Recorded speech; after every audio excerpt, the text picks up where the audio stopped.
Hey everyone, welcome to my channel, Adventures for the Curious. My name is Mindy, and today we will take an adventure to magical and wondrous Yellowstone National Park. And I will highlight some of the most interesting thermal features in the park, along with the forgotten history behind them. But first, if you haven't already, and you enjoy videos like this, please like and subscribe and hit the notifications button. It really helps me to keep bringing quality content. My trip to Yellowstone was an incredible journey, and it will take many videos to cover all of my experiences there. Today, I'd like to concentrate on just the thermal springs and a few geysers, highlighting not only their ethereal beauty, but also the forgotten history associated with them. Many videos capture the major attractions such as Old Faithful, Grand Prismatic Spring, and Mammoth Hot Springs. However, you might be surprised at the beauty and curious features of even the smallest unnamed thermal springs and fumaroles. One thing that surprised me was just how many thermal features dot the Yellowstone landscape. They're everywhere. Big springs, little bubbling hot pots, countless vents and fumaroles are everywhere you look, transforming the landscape into an almost bizarre contrast of fantastic, surrealism, and awe-inspiring beauty. Our first stop was the fountain paint pots. It's one of the first stops on the Grand Loop from Madison Junction to Old Faithful. Celestine Pool. Celestine Pool was hard to visualize when I visited, as you can see here in this picture, but on other days, its beauty is much more visible. Celestine Pool is a hot spring in the fountain group in the Lower Geyser Basin. It was named sometime before 1904 by a member of geologist Arnold Haig's party of explorers. The reason behind the name is somewhat of a mystery. It's theorized it may have been named after the extreme blue tint of its water, or have its roots in the Latin meaning of celestine, which means heavenly. Celestine Pool is also an infrequent geyser, sometimes sending water and steam 4 feet into the air. In 1981, Celestine Pool provided a dire reminder of the deadly deception of its tempting blue water. A young man dove headfirst into the pool in an attempt to save his dog, who had plunged into the pool moments before. The man was pulled out alive, but sadly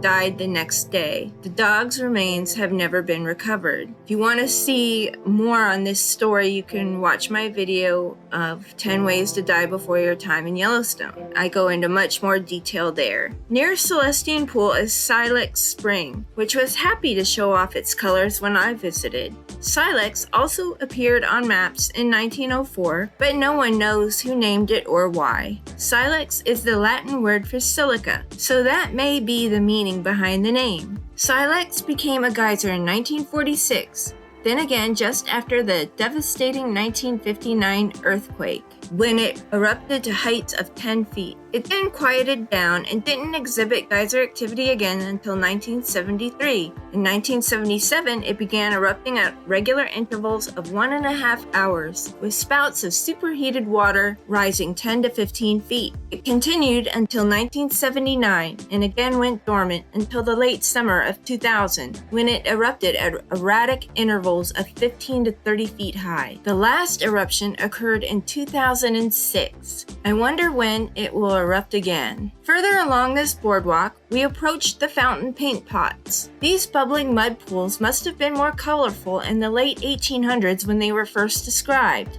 In 1883, a visitor to the park, George Thomas, remarked that every imaginable color of paint is to be seen here. As I stood on the boardwalk, I tried to envision the spectacle it must have presented in that pristine time of park history. I could see hints of pink and red, but could see no leftover trace of the greens and yellows that early visitors described. It left me a little sad at the loss I wouldn't have even known about had I not read so many of those early accounts. Members of the Hayden Survey Party named the area Mud Puff in 1871 and has since undergone many name changes.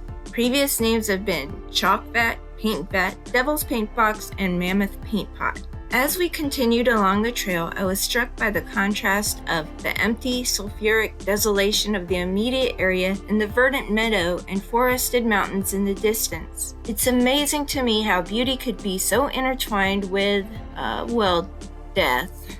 No trees grow in the center-covered ground, yet bacteria thrive around the pools, giving them their fantastical colors. Further along the boardwalk, we were lucky enough to arrive at Clepsydra Geyser as it was erupting. Clepsydra was named by its discoverer, Theodore Comstock, sometime around 1885. The name comes from the water clocks used in the courts of ancient Athens, and the name was given to this geyser due to the regularity of its eruptions.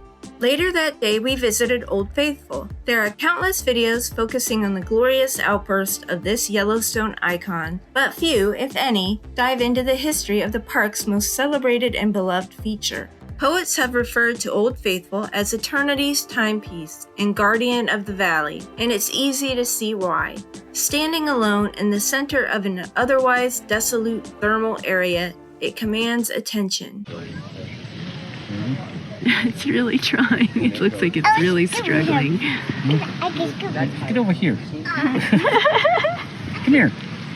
You can't just go sit with anybody. You gotta sit over here with me. Crazy? She's cuter than Old Faithful. There we go, finally. Yay!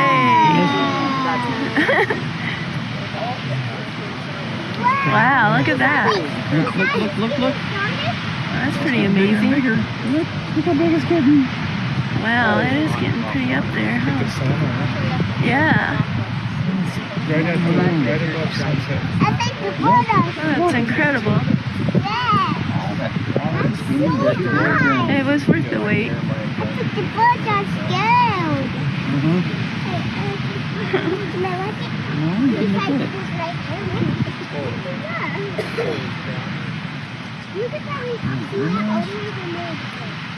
It's a volcano here up there?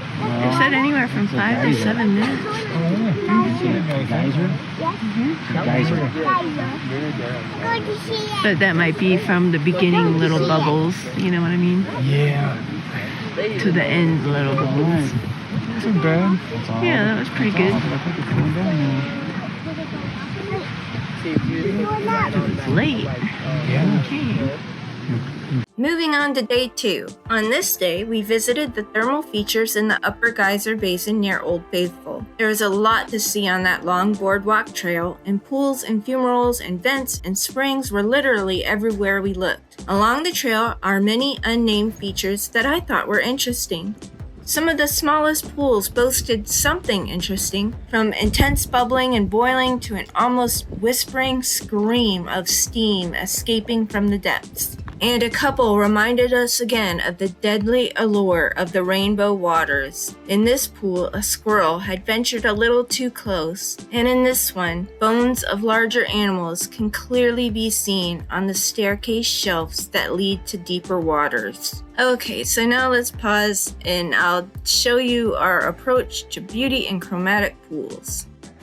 So really, it's not too crowded. We're here, what is it, September 7th? No, it's the 6th. September 6th, it's not bad at all. We're like the only ones at this pool right now. This is Chromatic Pool. Shares an underground link with Beauty Pool. The bluer water is hotter. The darker blue, the hotter it is, apparently. So don't go in there.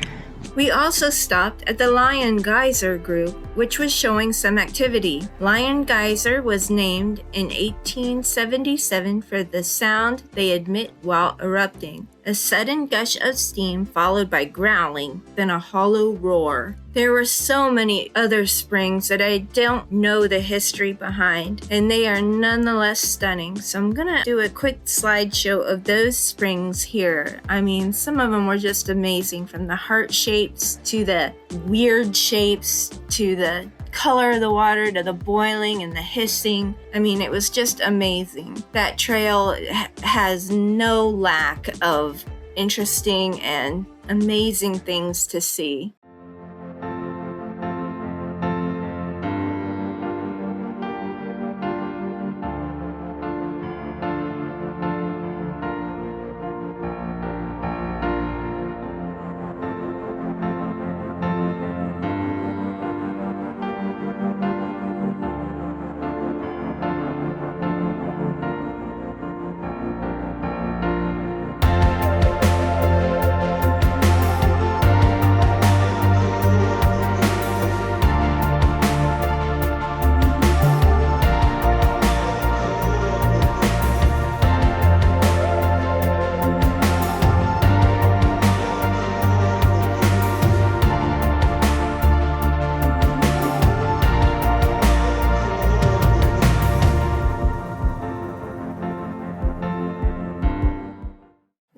up the trail just as Castle Geyser was erupting. We seemed to be right on time the entire trip, which was nice. Castle Geyser was named in 1870 due to its resemblance to an old feudal tower partially in ruins. It has 4 different types of eruptions. In recent years, eruptions have occurred every 10 to 12 hours to heights of 60 to 100 feet. Clearly, we weren't there during that type of eruption. From there, we visited Black Sand Basin, which gets its name from the sand-like grains of obsidian coating the ground in the area, and boasts some pretty dramatic features such as Cliff Geyser, which was erupting as we arrived. As Cliff Geyser spilled its watery guts, the smaller but no less intimidating Ragged Geyser sent plumes of very hot steam into my face. I was surprised at just how hot that steam was and broke into a short sprint to get past it. Although not technically on a cliff, it was given that name by Arnold Haig around 1885 because it lied so close to the abrupt wall that skirted the bank of Iron Creek. However, the first reported sighting of this geyser was mentioned in 1883 by A.C. Peak and Walter Weed. Then we continued down the boardwalk to marvel at Rainbow Pool, and then on to Emerald Pool, where we heard a fox yipping somewhere at the edge of the tree line beyond the pool.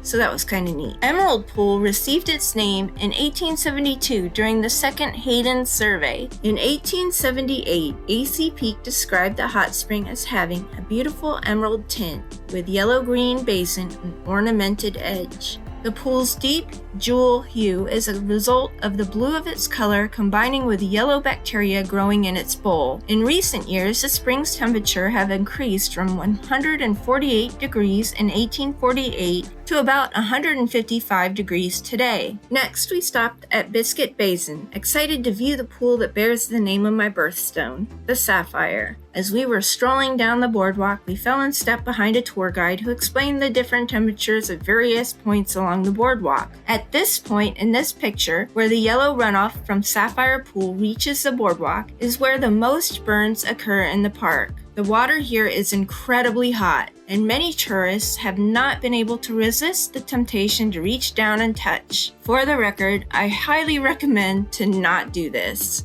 I could have watched the bewitching waters of the Sapphire Pool all day. Videos and photos don't do the splendor of this hot spring justice. This now serene, quiet pool has an interesting history. Between 1883 and 1886, geologists Haig and Weed noted that Sapphire Pool was actually a geyser that erupted between 1 to 4 feet high, but following the 1959 earthquake, Sapphire Pool responded with a vengeance, sending plumes of water and steam 125 to 150 feet high for as long as 5 minutes every 2 hours. They gradually subsided to about 20 feet in 1964, and today, no signs of activity remain. Unfortunately, the initial large eruptions tore away many of the biscuit-like geyserite formations that gave the basin its name. And at last, we came to Grand Prismatic Spring. We wanted to see this majestic pool from the best vantage point possible, so we parked in the Fairy Falls parking lot and hiked a mile or so to the observation tower built in recent years. We were not disappointed. This huge pool is arguably the most surreal location in all of Yellowstone, with its unfathomable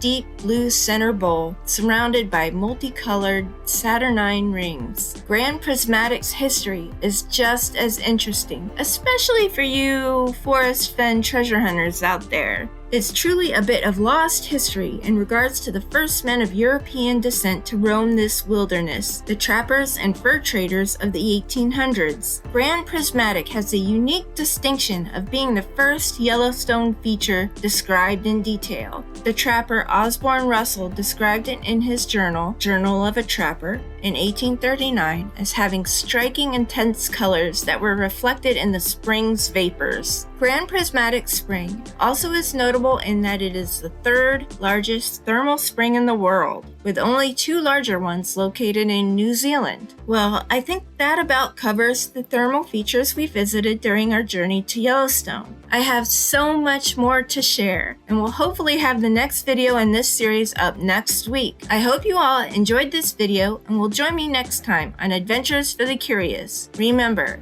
be kind to everybody and stay curious.